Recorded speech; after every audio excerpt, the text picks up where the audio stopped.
খুলনার রূপসায় ইটভাটার ভেতরে ঢুকে ফখরুল শেখ নামে এক যুবককে গুলি করে হত্যা করেছে দুর্বৃত্তরা। মঙ্গলবার 11 আগস্ট দিবাগত রাত আনুমানিক 1টার দিকে উপজেলার নৈহাটি ইউনিয়নের কিসমত খুলনা গ্রামের মেসার্স রূপসা ব্রিক্স ইটভাটায় এ ঘটনা ঘটে। নিহত ফখরুল শেখ রূপসা কলেজের সাবেক ছাত্রনেতা এবং বর্তমানে যুবদলের কর্মী ছিলেন। নিহত ফখরুল শেখ নৈহাটি গ্রামের মমিনুদ্দিন শেখের ছেলে। স্বজনরা জানান ইটভাটাটি তাদের পরিবারের। সম্প্রতি ইটভাটায় চুরির ঘটনায় ফখরুল মাঝে মধ্যে রাতে সেখানে পাহারায় থাকতেন। ঘটনার রাতেও তিনি ছিলেন ইটভাটায়।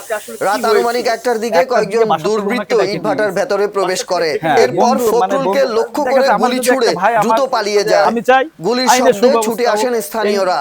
গুরুতর আহত অবস্থায় ফখরুলকে উদ্ধার করে নেওয়া হয় রূপসা উপজেলা স্বাস্থ্য কমপ্লেক্সে, কিন্তু শেষ রক্ষা হয়নি।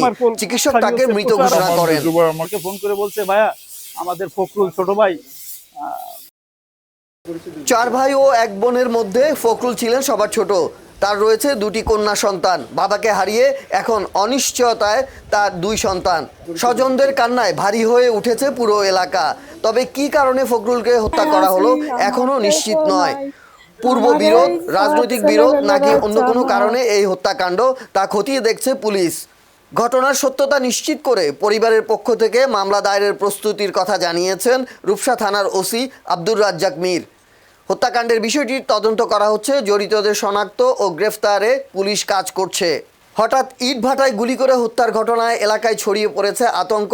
ঘটনার সঙ্গে জড়িতদের শনাক্ত করে আইনের আওতায় আনার দাবি জানিয়েছেন নিহতের স্বজন ও স্থানীয়রা।